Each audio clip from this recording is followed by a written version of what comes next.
Take it away, Jackie. When we least liked you, Let's introduce the show. we were talking about Long Island. I am Jackie Martling. This is, Standup Memories, and I am Peter Bales. and we have been friends until we started doing this podcast. And we've been talking about Long Island history, which is so fun. And I got to be friends with a guy named Anthony Baker years ago. He was a good friend of my friend Nicky, and he was a great character, and he came from an incredible pedigree. His grandfather, I think it was, you get lost in the generations, was George Baker Jr., who started Citibank. He went from being a teller to being one of the most powerful bankers in the world. You know how people give startup money to this guy? You have an idea for a business.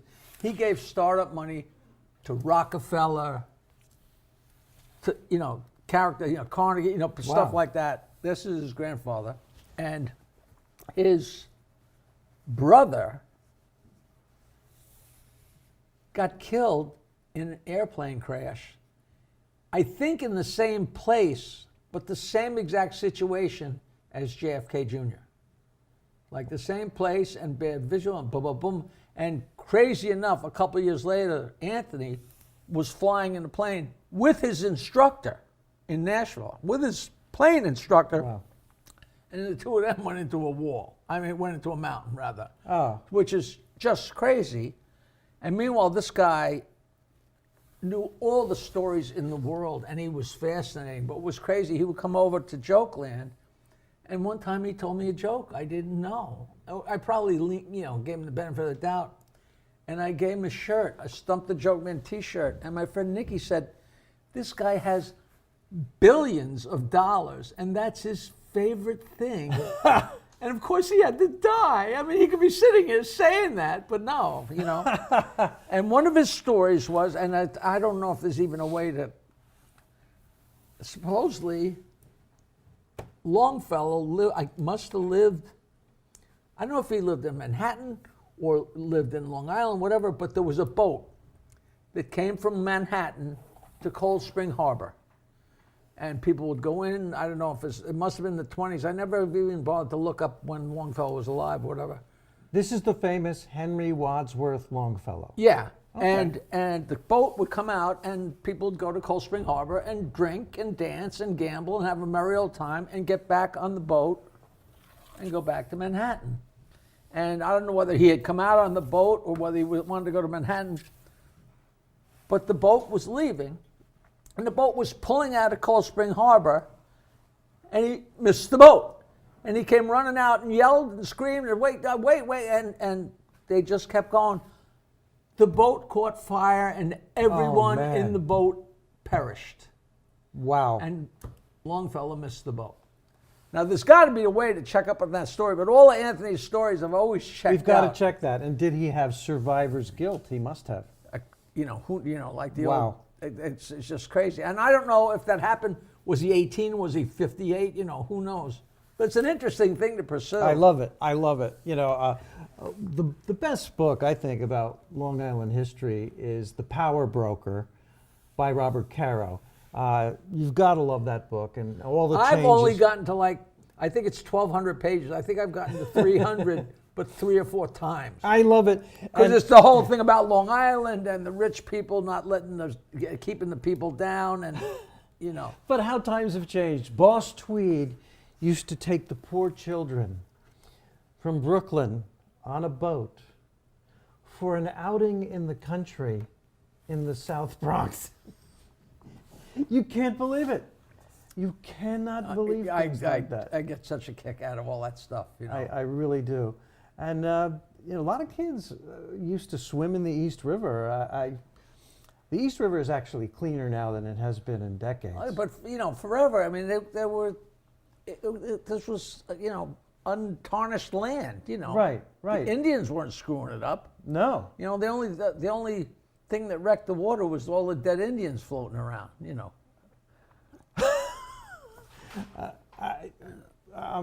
I'm speechless on that. That was not politically incorrect. They killed the Indians like crazy. Yeah, they did. And actually, it went both ways. The Native Americans were very effective fighters, and there was a Well, war. yeah, you hit me, I hit you. That's, Yeah, you know. and there was a war over the cutting down of a peach tree called the Peach Tree.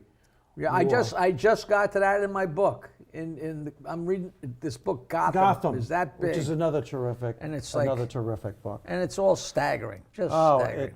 The history. New York was the economic powerhouse of this country, and it quickly passed Boston as the #1 city in America, without a doubt. My great, however many greats grandfather, Johann Martling, actually got married in the fort In the fort. at, you know, That was Battery. that it was had Fort a- James, and before that was Fort Amsterdam or whatever. Okay. You know, but he lived on Staten Island, you know. And of course, Wall Street was the original wall. For wall, you know, there was a wall to keep out the Native Americans. The place where I am in my book, they have just taken it down, but like there was no real need to because they didn't need the room. There was so few people here. Like if there was 3,000 people, it was amazing. It was like 3,000 people and like 600 of them were slaves. It was crazy reading about this stuff. Oh, unbelievable. Harlem was originally a white farming village.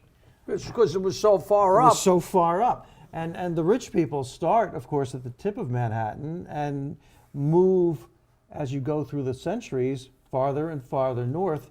Today, I would have to say the most expensive exclusive area in New York City might be Central Park South and maybe curving up a little bit on Central Park West. And east. And east. But it started way down at the tip. Yeah, well, it took a long time. It took a long time, you know. Of All right, so we're jumping to comedy. We're jumping to comedy, enough history talk, although So- sometimes you can do both. On the Howard Stern show, if we had a guest, and you stop me if I told you this already, if we had a guest of any prominence, we wouldn't wait.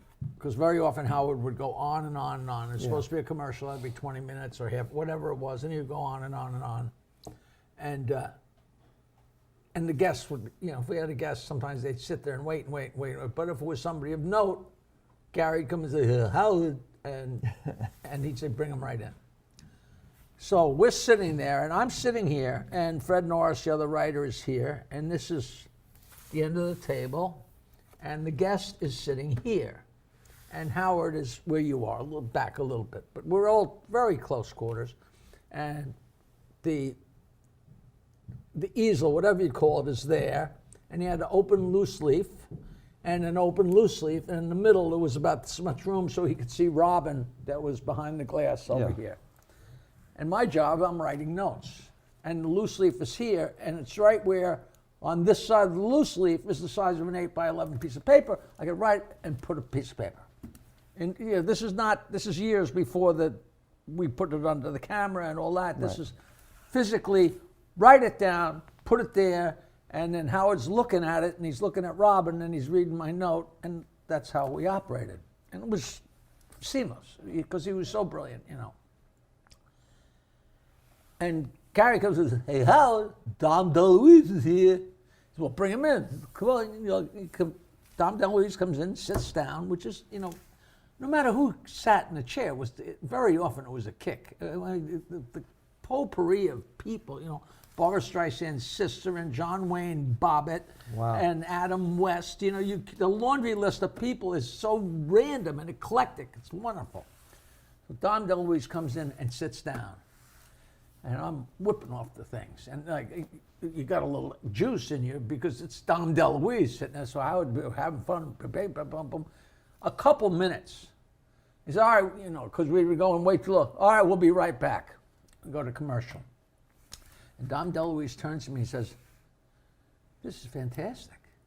He said, you're writing in real time and putting it up there, and he's integrating it into what he's doing, and it's fantastic comedy. This is and I'm sitting there right now telling you 40 years later, I get the chills. Like Dom, you know, why I would call him Dom, I have no idea, but like Dom, you know. That's terrific. That's great. That's so great. Were there guests? Hold on. Go ahead. That's not the punchline. No, that's not the punchline. No, Okay. that's the buildup. All right.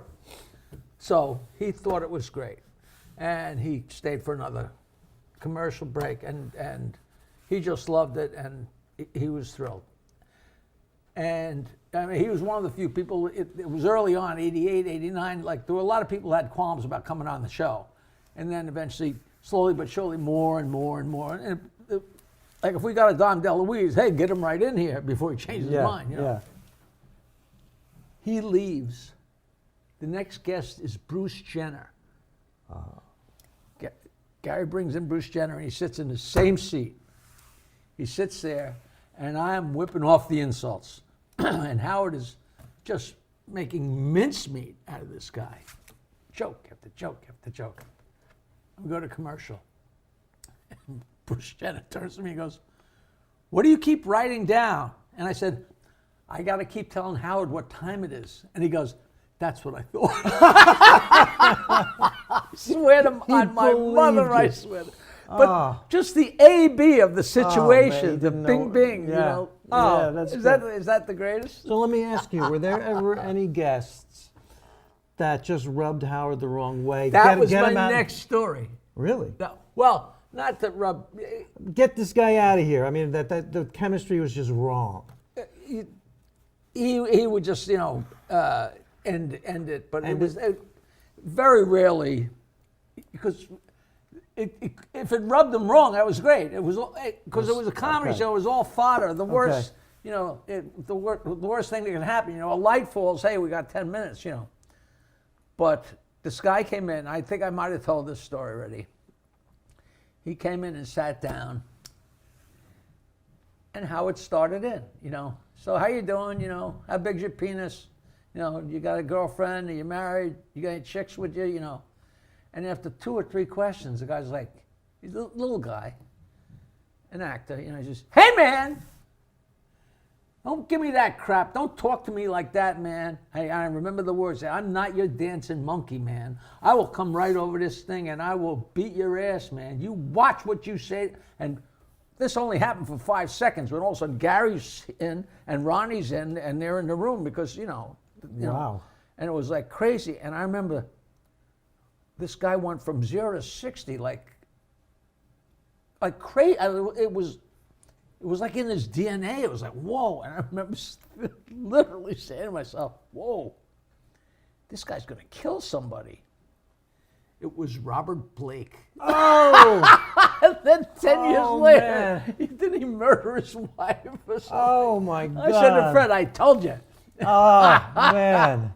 And I'm sure that's on the internet, Robert Blake on the Stern Show. I would bet anything that's on there. I mean, he got bent out of shape. So, and all Howard did was, it was almost like the not bucket list, you know, the typical frequently asked questions. But you know. I'm just amazed you could see all that when you were hiding under your chair. Can I request a Stern story? You can do anything you probably want. know the inside scoop. I'll just say a name and then you can fill it out. Elaine Boozler. Elaine Boozler. I was there. It was in California, if this is the time you're talking about, when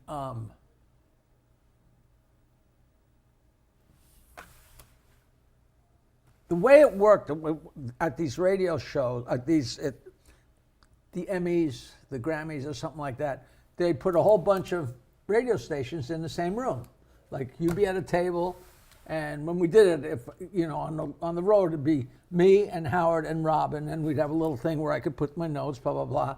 And then it'd be another station here, another station here, another station here, and they kind of would ring the room for the most. I don't think it went down the middle, but we did it in different places, like usually the Roosevelt Hotel on Hollywood Boulevard or wherever. And because that way, you know, if you're up for a Grammy, you stop and say hello to Howard, you stop and say hello to John DeBellis, you stop and say hello to WCM, whatever. And Elaine Boozler, I'll fill in what I don't remember, but I'm pretty sure you get the list of who's going to be coming through town. Gary, get this one, get this one, get this one, get this one.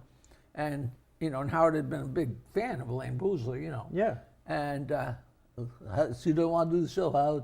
She didn't want to do the show. And all of a sudden, she's like 1 table or 2 tables over. being interviewed, and he's got a megaphone. What's the matter, Elaine? You too good for us, huh, Elaine? I forget what he was doing to berate her, but either her husband or her manager or both or soon-to-be husband came over, and I think he actually, I think he reached across the table and tried to grab Howard. I'm not really clear on it, but it was a whole, it was a pretty big to-do, you know. Was it a punch? I heard it was a punch. It may have been, but you know, I should know because I was right there. But it's one of those things where if it wasn't in your mind, then all of a sudden it becomes a punch. Then all of a sudden, like, wait, you know, I think he reached across, but it was like a table, you know. So it wasn't like, you know, he had to leave, but it was definitely physical. It wasn't stop. But that's out of the ordinary. I mean that was it never happened. You know, I mean that was the one time that had ever happened.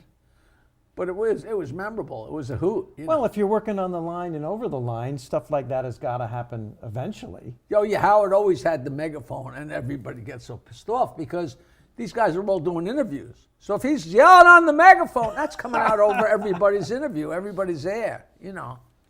I remember Robbie Robertson from the band.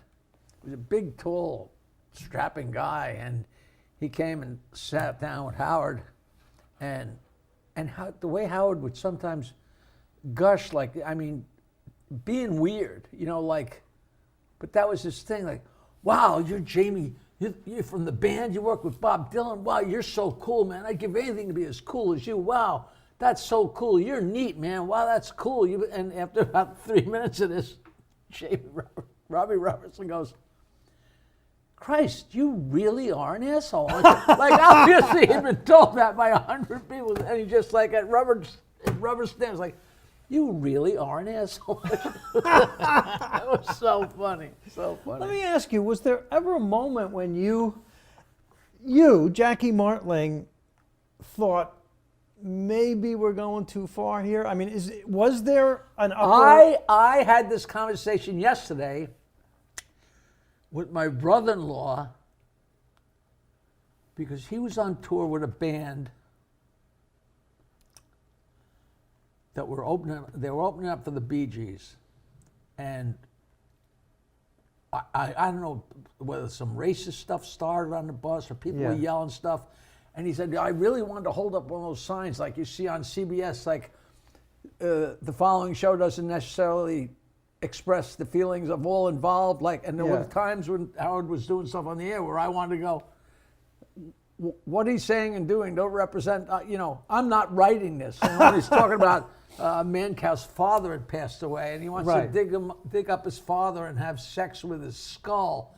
And I'm like, you know, I hope people don't think I'm writing that, you know, I wrote funny stuff. I didn't write stuff like that, you know, like, and it was so uncalled for and so weird. And so even you felt uncomfortable at times. Oh, yeah. Well, I mean, I didn't get up and say, shut up, you know what I mean? But I just sat there like it didn't express where I was coming from, you know? Yeah. Like, because that, you know, somebody's father's dying of cancer. That's not. No, I know. Yeah. I mean, but one thing about Howard, he impressed.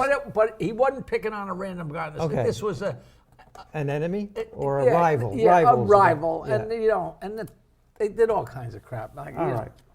Okay. But you would draw a line on that. You would think, you know. Yes. But one thing about Howard is he always impressed me as working his ass off the entire time. He did not mail it in, not that I could tell as a listener. I bet he was tired at the end of the show. I think he was on the balls of his feet. That's what it sounded. I mean, because we've been to radio. At the end of the show, he was a terrible kisser. He was always so tired. He never wanted to make out. I know. We'll be back next week. Wow. Hey, a new episode of Standup Memories every Wednesday. How exciting is that? Starring me, Peter Bales, and right here, Jackie the Joke Man Martling. Please follow us on social media. Search it out. What is it? MeSpace? MySpace? Your space? TikTok, Instagram, Facebook. Doodah.